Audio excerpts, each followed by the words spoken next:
Great. Thank you. Thank you. So, hello, my friend. Hi. This is one of those rare moments where life does come full circle. So, you have before you someone who, a few years ago, when I had just finished my student athletic days here at Georgia Tech, and we were forming the Letter Winners Club, we were identifying movers and shakers, people in the future, people going to make a difference. And this name kept coming up, someone who I'd known as well, who was a student athlete, a heptathlete here at Georgia Tech. And then you drew the short straw to see who would interview the person. And so I thought, I know her. I could do it. And so I did it.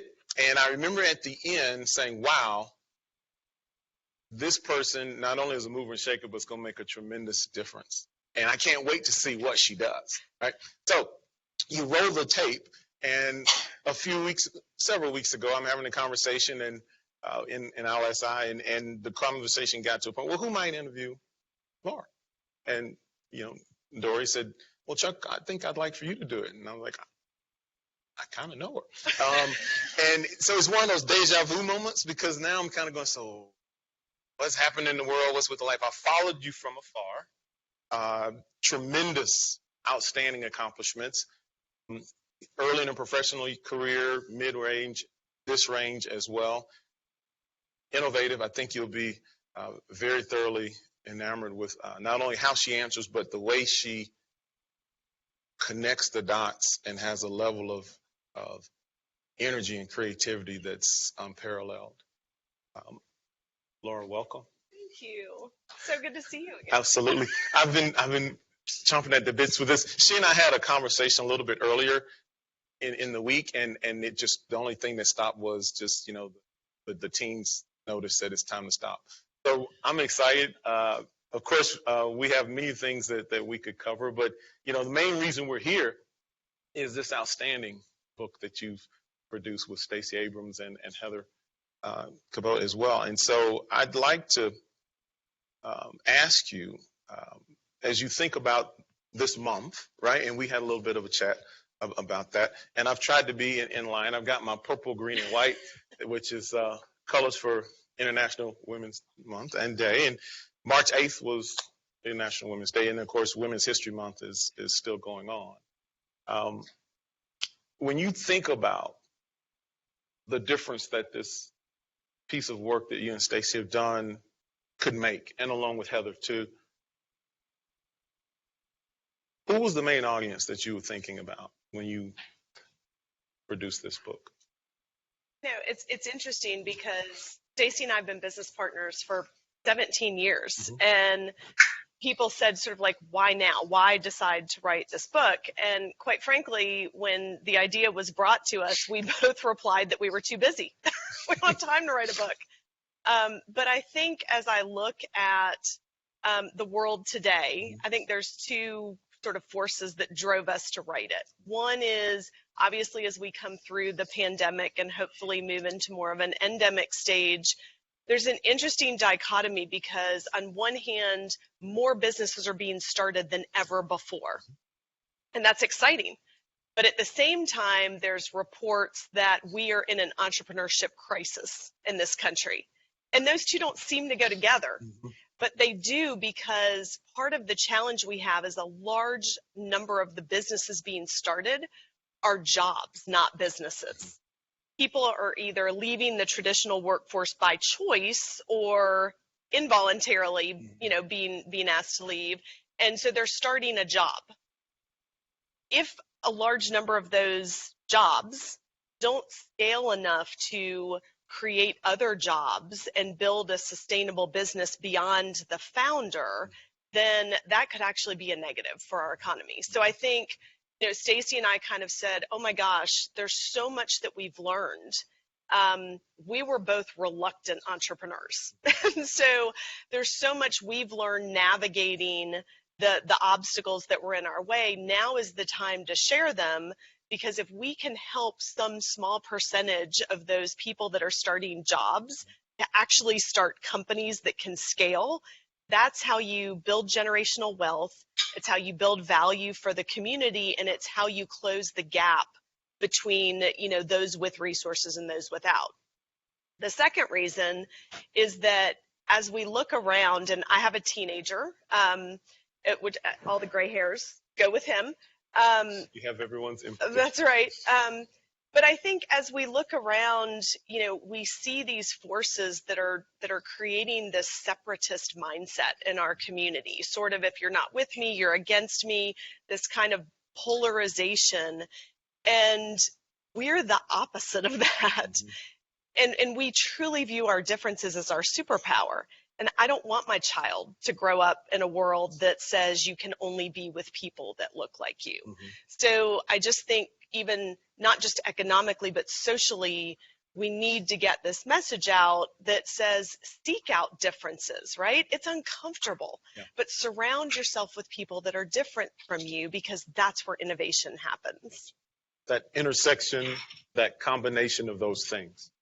So if I were to ask, one of your chapters, and I love the book, and those of you that haven't read it, it's a great read, but those of you that had, you'll know what I'm talking about. She and I talked about this, how you came up with the names of some of the chapters. Big Bad Wolf, things like that. So when you say growing out of business, mm-hmm. that chapter, I want to ask you, from a personal standpoint, how did it feel to write that chapter? It was gut-wrenching. If you listen to the audiobook, when I'm reading that chapter, you hear my voice crack, because it's hard to read the chapter, much less write it. Sure. When you have put everything that you have in you into a business, it's very much like your child. Yeah. And we put our time, our resources, our passion, and we were doing everything right. I mean, if you go through any MBA book, we had checked all the boxes. The market loved our product. It was selling off the shelves. That's supposed to be a good thing. Mm-hmm. And then to realize that the very thing we had worked so hard for, which was these large customers and this growth, was the very thing that was putting us out of business. I know at one point I describe in the book, I dropped my son at daycare and I sat in my car and I cried. Right.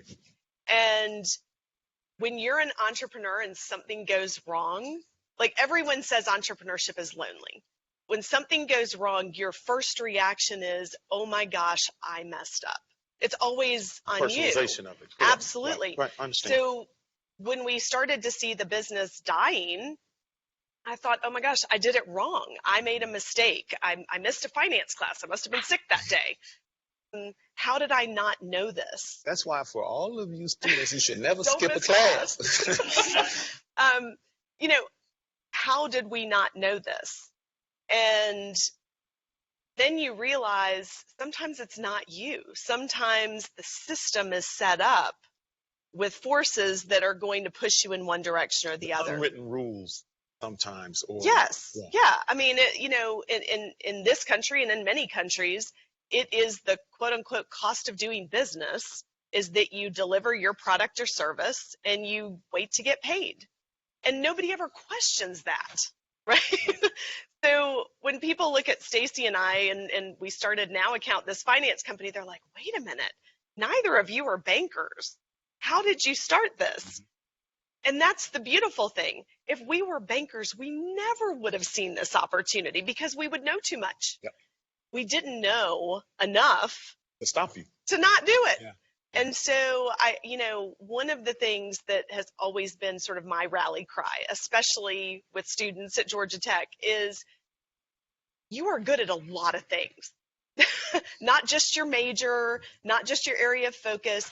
So give yourself permission to have world-changing ideas that are not in your area of expertise. Well, I love that portion in your book where you talk about, to paraphrase, you don't necessarily have to be an expert at something to innovate or to invent. And in fact, it gives you a little bit more license. And being comfortable in that space where you might have the preliminary hurdle, right, that if you are from an underrepresented population, that there may be sort of a filter that says, well, do you have this credential, that credential, that credential? How have you and Stacy been comfortable enough to almost answer the question before it's asked? Oh yeah, they should be here. Right. But more importantly, we can bring something that others can't. How do you found I think, that space? you know, part of it is getting comfortable with not being the smartest person in the room, but knowing that you have the problem-solving ability to figure it out. And for sure, I got that from Georgia Tech. I can tell you right now, everyone in my company laughs when things are going totally wrong and things are blowing up. I'm like the calmest person on the planet. And they're always like, how do you stay so calm? And I'm like, well, that would be advanced rotor theory, which is a PhD level class that I had no business taking as an undergrad, but it fit in my schedule and I needed a course. And I still remember the final exam because I remember walking in and sitting down and there was one question and I didn't have a clue where to start. So my first thought was, well, I could just leave because 2 hours and 50 minutes and that's a lot of time to sit here and stare at a piece of paper. And then you just sort of take a deep breath and say, well, you know what, let's just start writing down what we know and pray that somehow that connects to what the actual question is. And so that resilience, that ability to be faced with a problem that you have no clue what the answer is, you have no expertise in the area. And I think for a lot of people, they focus on the lack of knowledge and it reduces their confidence. And what Stacy and I realized is innovation comes from what you notice, not from what you know. And that's hard to realize sometimes because we've all spent a lot of time knowing a lot of stuff, right? Yeah. and that knowledge is powerful, but it's not where innovation comes from. The innovation comes from noticing a problem, noticing an opportunity. And so allow yourself to have confidence in the ability to notice. You don't have to have the answer. You just have to ask the best questions. And that's where, you know, Stacy and I are different on so many axes, but the thing that we are very similar in is we have an insatiable curiosity. We love not knowing something. And we love asking the really dumb questions because they're the best. And people who know a lot don't ask them anymore because then they're afraid to show that they don't know something. You know, that's that space between vigilance and experience. That's right. Oh, I've done it 1,000 times. So versus, well, why don't we do it that way? Why are we doing it that way? Yeah. You and I chatted a little bit about the Ted Lasso show and the line in there, be curious, not judgmental. Yeah. And I love how that kind of connects with being able to ask that question. Right. And what do you notice? When you talk about that and how you and Stacy, I think, sort of noticed and were curious with what each of you could bring to the table. You mentioned it in the book, and I'd like for you to share a little bit about that around one of the classes that I teach. We talk, we talk about team process, you know, the forming, norming, storming, and I'd love for you to sort of share how the two of you teaming has led to the relationship that you have now. Well, I think, you know, the first thing to know is that Stacy and I met in 2004 in Leadership Atlanta. Fellow alum. Yeah, there you go. Just so you know, if you're in Leadership Atlanta, your class is the best class ever. We all say that. So since my class was after yours, we were the best class ever. Yeah. So when Stacy and I met, it was actually in the middle. One of the first experiences you have in Leadership Atlanta, as you know, is the race relations workshop. Absolutely. And Al Vivian is masterful at making you uncomfortable. He studies every person in the room and figures out how to make you so uncomfortable that you get mad. For me, or freeze. He wouldn't call on me. Now, if you don't know that by now, I love to talk. And so he read the room. He kept asking questions, and I had my hand up, and he would look right at me and then call on somebody else. And I thought, oh my gosh, do you not see my hand up? I have something to say. And so he makes you very flustered. For Stacy, he did the opposite. Stacy's actually extremely introverted, which you might not know from the fact that she's such a good orator. And he made her share something she would never share in public. And what she shared is that she dreamed of being the president of the United States. And I sat in the room and I thought, Never heard another woman say that. And I said this, like, as a kid, I used to say, I want to be the president of the United States. I have to meet this woman. Mm-hmm. So as you can imagine, 5 minutes later, we break for lunch. I'm the eternal extrovert, so I attacked her in the buffet line. And I know what she was thinking is, who is this overcaffeinated woman and why is she standing so close to me? But we ended up in the same study group. We started to see how each other approach things. We come from very different backgrounds. We have different political ideologies. But what we saw was that we were always focused on the impact or the outcome, never the pride of authorship of how you do something. And I think that's where our respect came from. So the result versus credit? Absolutely. The result. Like one of the things I often say is, I remember sitting here as a student at Georgia Tech, and it was at an ERT event. Okay. Mm-hmm. I don't know if ERT is still around, Executive Roundtable. Yeah. But the speaker was talking about how you have to do what you're passionate about. And that inspired a lot of people. Yeah, let's go do what we're passionate about. That stressed me out because I didn't have a clue what I was passionate about. Not that I didn't have anything, I have a lot of things. I can be passionate about a lot of things. And so what I realized midway through my career is that speaker was actually wrong. You don't have to do what you're passionate about. You have to do the so what that you're passionate about, because your passion should be in the impact you're having, not in what you're doing. So if you take our company NOWAccount, you could change anything about our product or service. I don't care. And I designed it. Mm-hmm. What you cannot change is that every day business owners call us and say, we tripled our business because of you. That's my impact. You can't change that part. But what we do, go for it. Change it. And Stacy and I are both very similar that way, that when we see a problem, our passion is in having the impact, solving the problem, not just for ourselves, but for others. So the fact that she and I would solve it totally differently, mm-hmm. That's okay. In fact, even though we are opposites on so many scales, 99% of the time we agree on the outcome. How we would do it is very different.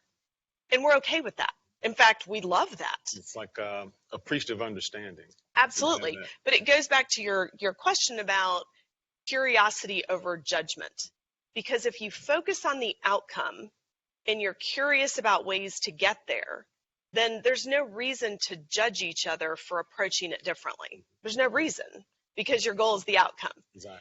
And so I think what that allows us to do is we very quickly developed, an unquestionable respect for each other's skill sets, which are very different, and our intent. And I think that's even more important. Like, I can respect your skill set, but I really need to respect that your intent is to drive an outcome. And if I question that, if I'm like, well, are you really in it for yourself? Then I lose the respect. Stacy and I unquestionably respect that each other is trying to make the world a better place, even though we would go about doing it very differently. And so your point about sort of the curiosity versus the judgment, at one chapter in the book, we talk about an experience that we had early in our partnership. And one thing I will say is our partnership, it's really easy to be partners when everything's going well. That's not hard. We've had businesses fail, and we've still stayed partners to start other businesses. So if you can get through failures together and come back, absolutely, that's amazing. So early in our partnership, we were pitching a very large company on a project that we wanted to do. And we went in the room. It was all sort of older white men. And I was kind of the lead presenter. So I was in there and, again, talking. And, I'm pitching. And you're in your zone. I'm in the zone. Right. And at the end of the meeting, we get in the cab to head back to the airport. And we had gotten the project. Yay. Successful. And I said, well, how do you think that went? And Stacy kind of hesitated, and she was like, okay. And I was like, is something wrong? And she said, no. And then a few minutes later, she said, I don't know if you noticed, but every time they asked a question, they directed it to you, even though some of the questions were Stacy's expertise. And I said, I didn't notice. And, Stacy's comment was, I almost didn't tell you because, quite frankly, I was a little mad that you didn't notice. But then I realized, why should you notice, right? Like, you're viewing the room through your lens. eyes. Yeah, absolutely. Absolutely. And if I don't say anything, you won't notice next time either. So we ended up having this whole conversation around what were the signals, like what should I have noticed? And then we quickly went to, well, what are we going to do about it next time? How do we keep this from happening again? And so, again, no judgment, right? She didn't judge me for not noticing, and I didn't judge her for being upset by it. Instead, we said, well, okay, so next time we go into a meeting that looks like this, what are we going to do different rather than get mad at other people? And so we immediately came up with a plan that next time we were in a room, we were going to be very clear about roles and responsibilities and expertise, and it didn't happen again. Like, we changed that. So, to your point, there are some unwritten rules Sure. that if you know they're there, you don't want to know they're there to take a victim mentality, like, oh, woe is me, there's these unwritten rules, I have an obstacle. The obstacle is a gift. Because if you know it's there and you can figure out ways around it, you've just innovated. Absolutely. And that sort of brings me to one of the other things that we chatted about, and that is the embracing of being somewhat in a unique position or being underrepresented. Yeah. And the gift versus the burden. Right? And it seems like one of the things you did, you focused rather than fought and got into, who's to blame. Yeah. And came up with something better.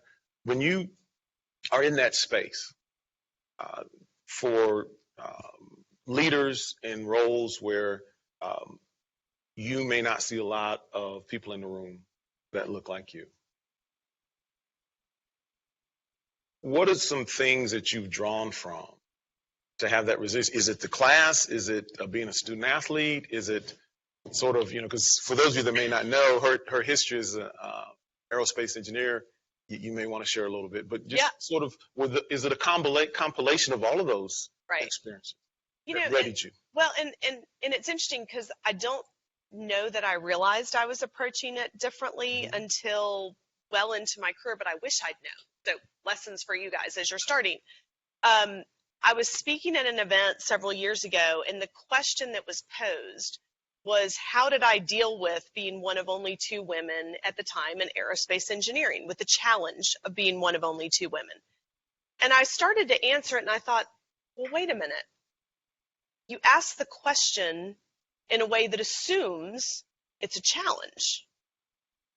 What if it's not? Right. What if I can turn the challenge into a superpower or an asset? And when I thought back, I'm almost always the different one, right? I was one of 2 women in aerospace engineering. Inevitably, if there's a FinTech panel, nobody looks like me. And I choose to make that my superpower, because if I'm going to be the one that's different on the panel, I can either say to myself, oh no, I'm different, I don't want to be noticed. Still different. Can't change that part. Right. Or I can say to myself, I'm the one that's different. I'm going to take advantage of that. And so 90% of the time, I will take advantage of the fact that of all the people on that panel, 5 years from now, there's only one you're going to remember, and it's going to be me. I love that. I use that difference to ask an intriguing question, make a bold statement, right? So that people afterwards are like, wow, that's a really different way to think about it. And I can tell you right now, if I walked over to the aerospace engineering building, every professor I ever had remembers who I am. That's a gift, right? But we have to choose to take that obstacle and use it as a step, not as a gate. Step on it, jump over it. See that. Yeah, because you would be noticed regardless. You're going to be noticed regardless. So you can't change that. What do you do with it? Right. That's a fabulous way to make lemonade out of lemons, right? So tell me a little bit more about when you're in that space and you're rocking and rolling, and you might notice there may be others who might have something to add. how do you possibly be the person to kind of make that the norm or make that an expectation in the room?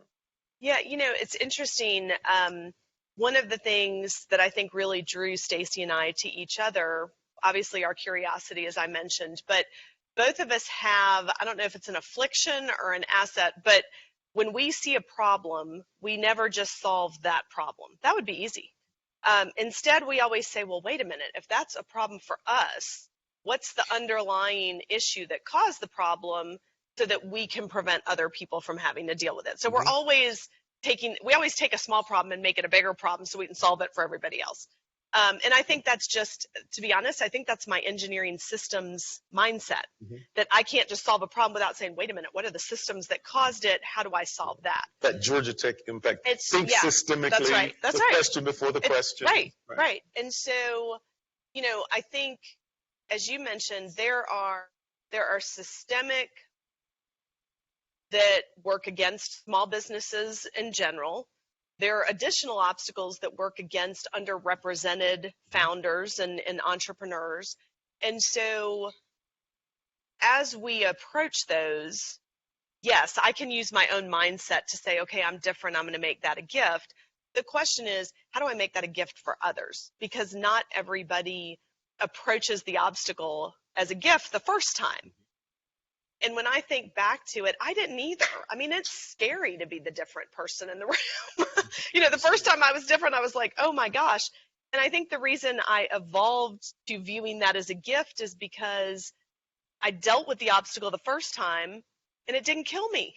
That's where your greatest confidence comes from. So one of the things is I mentioned I have a teenage son, and I think that a lot of times we try to avoid failure. And he was, as a young kid, going into a competition that I knew he was going to totally bomb. And my husband was like, maybe we should pull him. And I said, no, we're going to let him do it. And it's going to be epic. But we're going to let him do it. And it was epic. And he came off, it was a Taekwondo competition. He came off puffing and puffing and hyperventilating and crying, and the world was falling apart.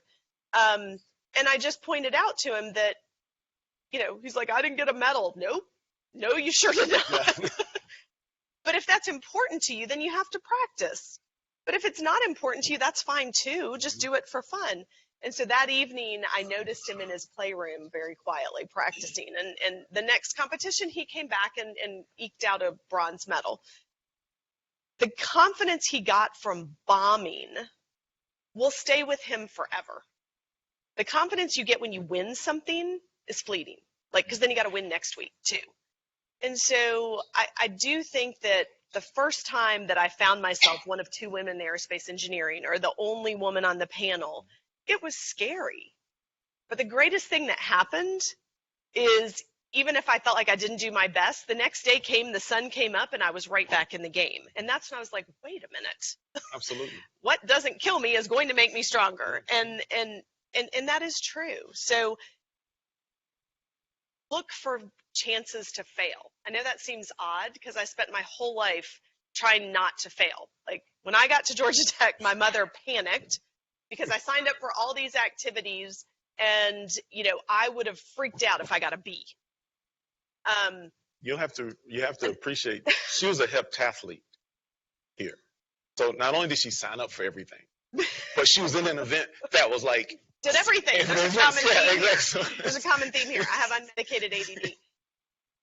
But the best thing that happened at Georgia Tech,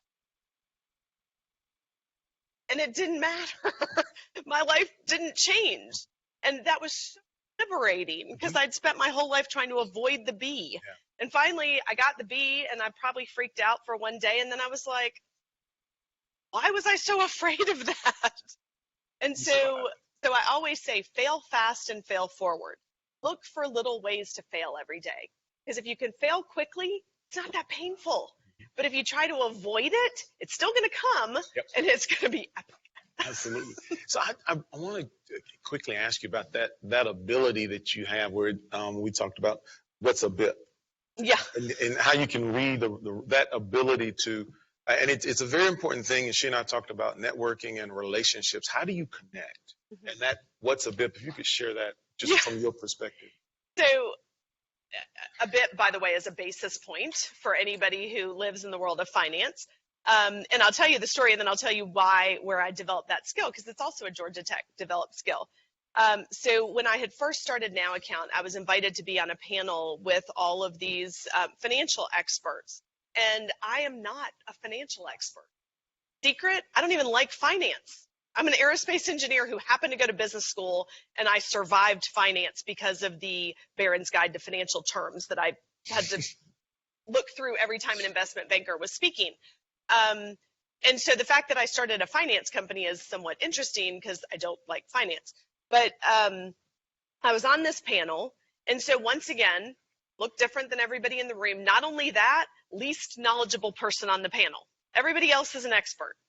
And so I'm sitting there thinking, oh my gosh, I hope they don't ask me like a technical finance question, because there's a high likelihood I will not know the answer. And so they start at the other end of the table, thankfully. I'm on the far end. And the first banker introduces himself, and he uses really impressive big words that nobody in the room understands. The room is all small business owners. Small business owners by nature are optimists. Small business owners also, by and large, don't know finance. Nobody starts a company because they have a passion for finance and accounting, unless you start an accounting firm. And so here's this room of people that are dreaming of changing the world with their small business. And the first banker starts talking about, the 5 C's of credit and all of the technical details around SBA loans. And you can see these optimists in the room sit a little lower in their chair. Because he's essentially said, here's all the reasons that I have no interest in giving you money. And then the next person goes, and they're from a CDFI, and they use some different big words. But again, as each person introduces themselves, the people in the room go from eternal optimists who want to crawl under the table. And I'm the last one to go, and I'm watching the room just sit lower and lower and sag. And so everyone before me had started talking about, well, we can do it for this many bips and this many bips. And I thought, who are you talking to? So before I introduced myself, I said, raise your hand if you think a BIP is something happening on your computer screen and you want it to stop. And everybody started laughing. But what it did is it gave everybody in the room permission to not know any of that stuff. As they sucked the air out of the room, right. Sort of brought I was like, come on, you guys, everyone in this room are the heroes of our economy. Because you're the ones taking a risk, you're the one creating jobs, you're the one scraping and scrapping every day to build innovation. And then up here is a banker who has probably never almost missed payroll, does not know what your life is like, and is using words to intimidate you. And, small businesses are very often talked at, not with. Isn't it ironic that you sit in front of a banker who tells you what you should be doing? Like, dude, have you ever done what I'm doing? Exactly. And so the whole room changed, right? It was like I empowered them to not be an expert, not know any of the stuff those bankers just said. And you know what? That's okay. That does not make you a bad entrepreneur. In fact, you should push back and make them explain it in a way that you do understand it. Where I got that skill from, because people often say, you're a rocket scientist, but you don't talk like one. Mm-hmm. I actually think that is one of Georgia Tech's greatest differentiators, because you don't get that at MIT and you don't get that at other highly technical schools. Mm-hmm. But the vast majority of people that are at Georgia Tech, no question, are uber smart. But we also have a grounding in the impact that we're trying to have, right? I mean, you can be the smartest person in the room, and if nobody understands what you're saying, it doesn't matter. That's right. It doesn't matter. Because if you can't communicate your intelligence in a way that's going to help people, it's just really interesting intelligence, only interesting for you. So I do think, I developed that here, for sure. I did not, when I was in middle school and high school, giving an oratorical contest would make me throw up. So it was at Georgia Tech that I learned how to communicate in small groups, how to communicate in larger groups. I think part of it was sports, but a lot of it was just the leadership opportunities. So if I have one piece of advice while you are here, take advantage of all the stuff you would never do. And it's a piece of advice I got from my advisor in the Athletic Association. My junior year, she came to me and said, there's this really cool program called the Eagle Japan program, and they're going to select 20 engineers, students from around the United States, the top engineering schools, and you're going to go to Japan and study. And I am certain, she said, you should apply. And I'm certain that I looked at her like, why? Have you not heard the Lara then O'Connor, the Lara O'Connor 5-year plan? Because Japan isn't in there. Happy St. Patty's Day, brother. That's right. That's right. O'Connor is my main name. And she looked at me and said, when will you ever get the chance to do something you would never do? And I almost always can answer a question because I can make up a good answer if I don't know it, but I didn't have an answer. And so I applied to this program, and a few months later found myself on a plane to Japan. I'd never been outside the United States. And talk about being outside your comfort zone. It was the greatest experience I ever had at Georgia Tech. And it taught me how to communicate clearer because, Lord help me, I literally couldn't communicate, so my charades got really good. But it really taught me to, when I came back to Tech, I was like, what's a club I would never join? None of my friends are in it. I've never thought about being interested in it. Go join it. What's an opportunity I could sign up for that none of my friends are doing? Take the opportunity to do something you would never do with people you would never normally hang out with who do not look or talk anything like you. And it will be the best thing you ever do here. So under that umbrella of leadership, I think we're at a point where I'd like to see whom in the room might want to ask some questions of Laura, particularly that understanding of how leadership comes to you, how it presents itself. And literally, you've described sort of how your leadership approach has evolved and that ability and willingness to take risk. I'd love to hear from others. Nice to meet you. My name is Sarah Henderson. I am a co-founder of our Female Founders Program here at Georgia Tech, Venture Lab. So much of what you've said today resonates with what we teach our women entrepreneurs. Two big things. One, the fear factor, right? So we talk to our women entrepreneurs about how girls are taught perfection and boys are taught bravery, and we try to help them navigate through some of that. But we also talk to them about these hidden forces that you mentioned. And we try to teach them about how to deal with it through kind of 3 channels: awareness, navigation, and change. We always end up with this conversation of, well, I do want to affect change against these systems, but I also want to concentrate on my startup, and I feel like I need to play on the field that I'm on. So have you ever found yourself in that position where the success of your business and the desire to change the system in which you're playing is in conflict, and how did you navigate that? Yeah, I think, very often they're in conflict because the timeline doesn't align, right? So to your point, I've got this business. I really want to drive this change. And it's actually where I am right now with NOWAccount. I mean, we have a great business that processes payments, gets people paid faster. We have a larger goal to level the playing field for small and underrepresented businesses. In order to earn the right to do that, I have to do my business well. So they seem in conflict because of my impatience, right? I want to drive the change, and this seems like I'm not focused on that, but I am. Because if processing the payments drives a profit that gets me in front of more small businesses, then I can affect the change at a grander scale. So I think part of it is putting, the link is not obvious, but that's what you have to look for, is what is that link? If what you're trying to do is not driving you to either be in front of a larger scale of audience that can drive the change, then maybe it is a distraction, right? But hopefully your business is leading you towards that change. By giving you more influence, access to capital, access to customers, access to commerce that can be your lever for driving the change. So. Great. Other questions?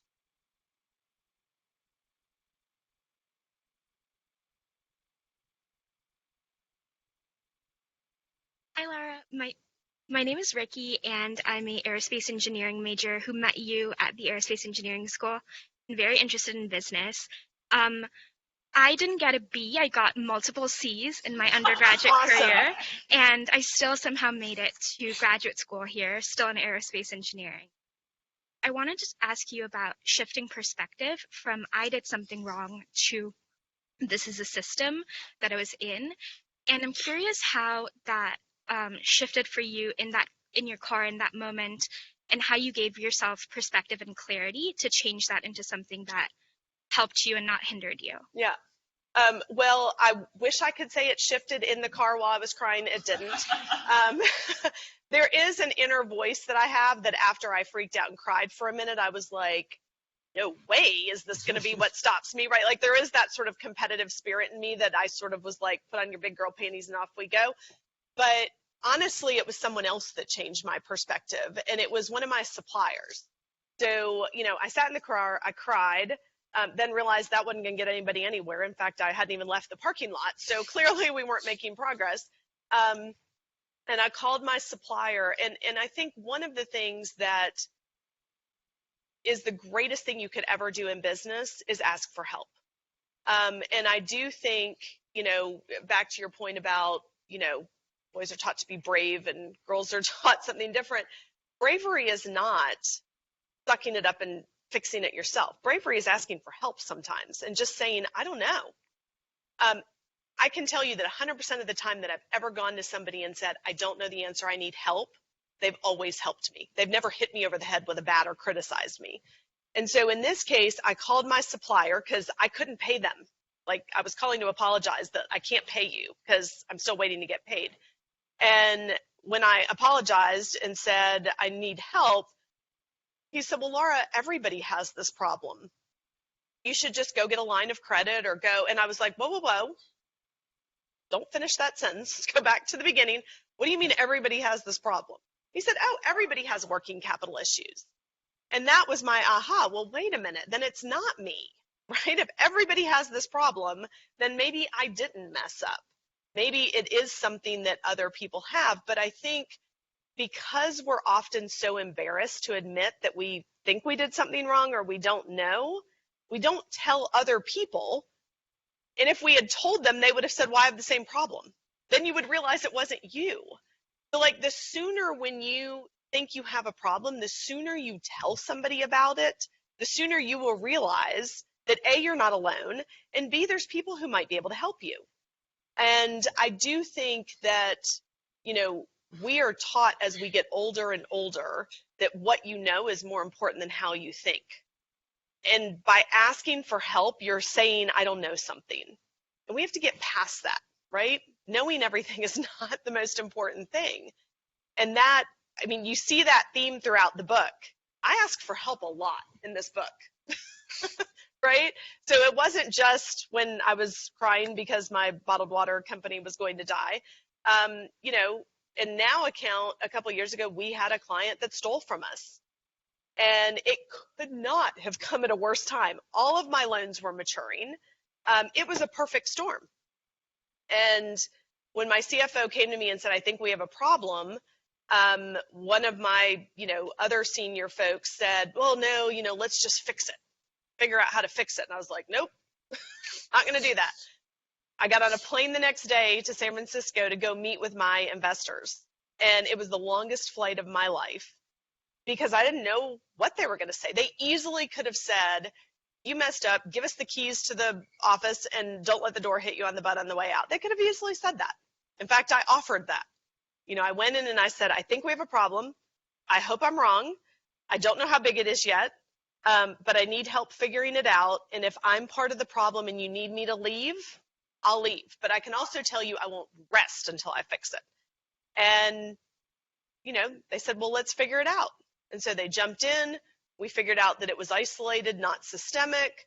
And to be honest, they ended up investing more money with us. And his comment was, you're a better investment to me today after this huge failure than you were when I invested with you a couple of years ago, because you're smarter. And I also know that you will always be honest and transparent. And that means everything to me. And so to this day, they're still my biggest investors because I was honest.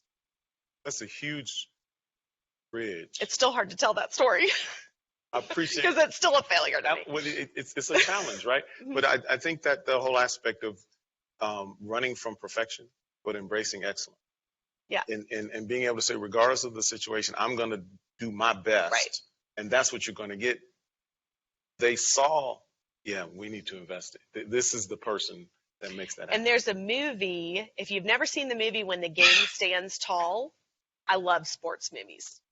When the Game Stands Tall is a true story about the winningest football team in history, which happens to be a high school in California called De La Salle High School. And it's a true story about this team that had like a 10-year winning streak, 150 some games. And I won't tell you the whole movie, but it starts with them losing. Streak's over. Now what do you do? And in that movie, one of the things the coach talks about is you will never be perfect, but you can always give perfect effort. And that's his quote. Don't strive to be perfect, strive to give a perfect effort all the time. Other questions? I'm gonna do one more, and I'm so sorry, I already have 2 more? Okay, and we're also sticking around for lunch if you're able, so then conversation can continue afterwards. Hey, it's so great to hear you speak. Be a woman in business that also studied aero. I'm an aero first-year undergrad. A room full of aerospace engineers. There's already more than double what there was when I was here, and just in this room.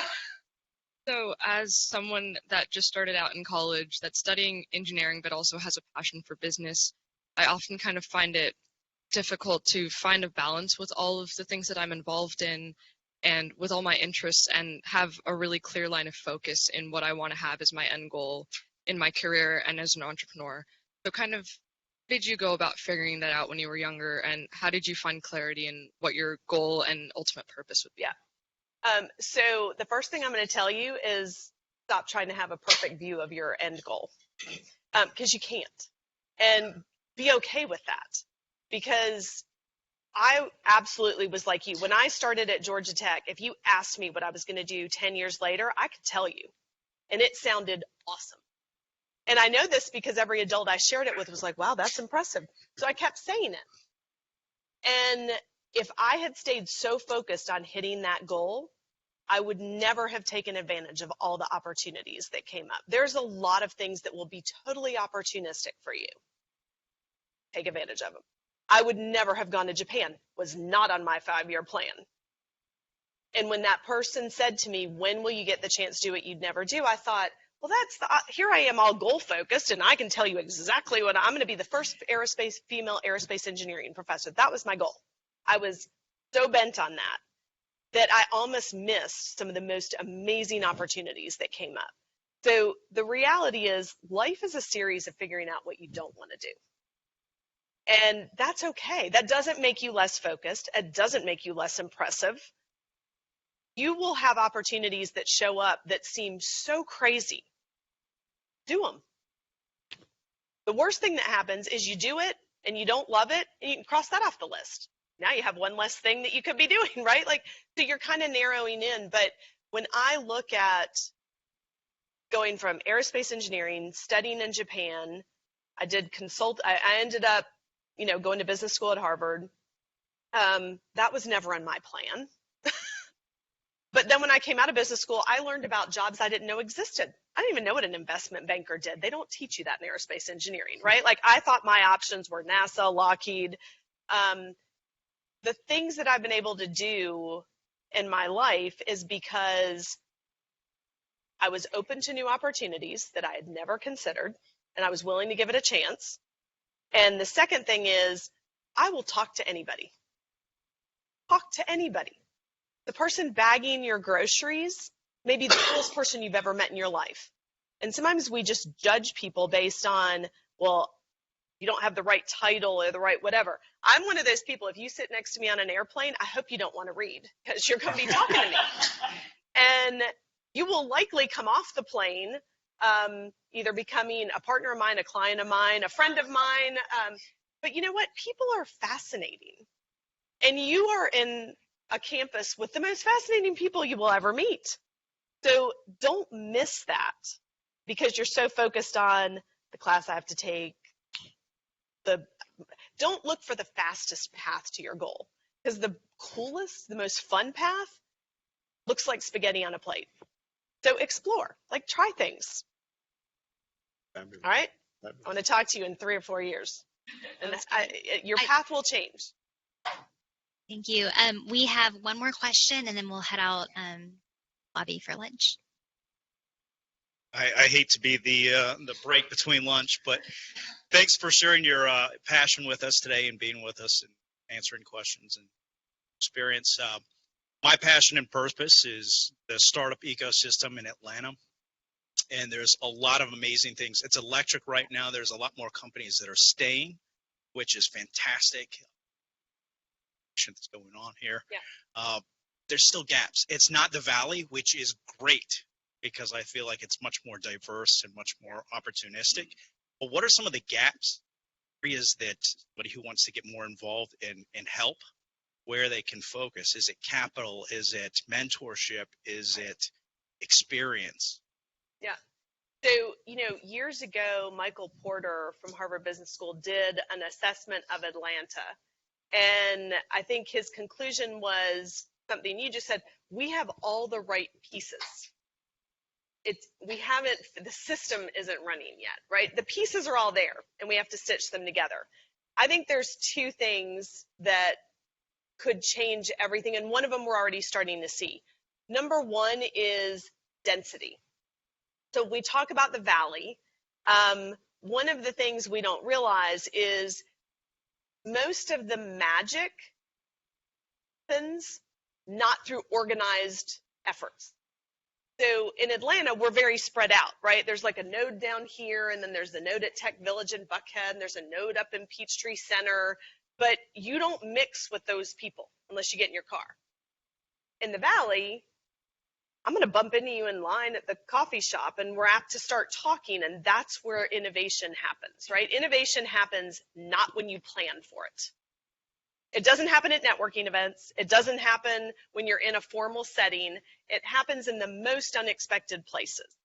And so I think we need density, which we're starting to get like around here, where people who wouldn't normally meet have to meet. And I'll give you a couple of examples. Like with my company NOWAccount, the most innovative thing we did was a bond structure that had never been done before. And the reason we did it was because of Scheller. But not the way you'd think. I was on the lacrosse field at North Atlanta High School getting my then 10-year-old son geared up for practice, which if you've ever seen kids get in and out of lacrosse gear, it's like a salmon stuck in a net. There was a dad struggling with his son as well, a few feet away, and he had a Georgia Tech shirt on. And so remember, I talked to anybody. Oh, I like your shirt. Now, it's not like we were in China. Like we're in Atlanta. A Georgia Tech shirt is not that unusual, but I still said something about it. He said, oh, I'm in the executive program at Scheller. And I said, oh, really? What do you do? And he said he was in the bond market. I said, oh my gosh, I have a startup and I want to create this bond structure. And so a week later we had breakfast, and a year later we closed this innovative bond structure. I could have met him at a million networking events and never had that conversation. It had to happen when I wasn't actually thinking about work. And so had I not talked to him, we wouldn't have that bond structure today. So I do think it's getting people that would not normally meet closer together. Even on the Georgia Tech campus, I was at an advisory board meeting one time for the School of Engineering, and then Provost, Dr. May, commented that they were going to have classes on Saturdays because they had a lack of classroom space. When we had our break and I was walking around the bioengineering building, I noticed a lot of empty classrooms, and this was Friday at like 10 o'clock. So I went back and I said, call me crazy, I'm not an industrial engineer, but it seems like you might have a scheduling problem, not a capacity problem, because I just walked by a bunch of empty classrooms. And he said, well, the capacity issue is really in mechanical engineering. And I was like, well, I have a crazy idea. Why don't you have a mechanical engineering class over in the bioengineering building? I mean, And he said, well, the professors like to have the classes close to their office. I was like, dude, give them a pedometer and call it a fitness program. Walk across campus, have a class. Here would be the beautiful thing. Imagine if an ME and a bioengineer bumped into each other at the water cooler. Who knows what might happen? Like, that's the valley. So I think one of the things is forcing people out of their fiefdoms, out of their little tribal areas so that they mix. That's where it comes from. The second thing is a mindset. And this pisses people off every time I say it, but I truly believe it. In Atlanta, we have a history of being really happy with singles and doubles. We start a company, we sell it, or we raise $20, $30 million. We go buy a beach house and a really nice car and call ourselves a success. That does not inspire anybody. We have to look for home runs. We have to have the courage to go for the home run. If you're going to go for the home run, you're going to strike out a lot. So again, I love sports analogies. The people with the highest strikeout rate in baseball are the sluggers, the ones that are shooting for the fences. They're the ones who strike out. If you're great at singles and doubles, you probably don't strike out very much, but they're not that hard. We have a reputation in the larger world of startups, Atlanta, as being really good at singles and doubles, but not really swinging for the fences. And I think that's changing because we're starting to get more examples of unicorns, but unicorns are mythical creatures, so I'm not so sure that that's the best thing we should be shooting for. We have to have the courage, and I don't mean just the entrepreneurs. The reason the entrepreneurs don't have the courage is the investors don't have the courage, because I found that when I was raising money, most of my money came from outside of Atlanta. I have lots of investors in Atlanta, but my big money came from Silicon Valley. And it's because when I would talk to investors locally, they wanted to push me towards singles and doubles, and I wanted a home run, which is a big risk. Well, I bet you can see the energy that fills the room when you meet Lara. And I love the intentionality and the awareness of hitting home runs. And of course, with our top 5 ranked baseball team and our very good women's softball team, that's right aligned with what we're doing here. Right now. Women's basketball playing in the tournament. Let's give her a thank you.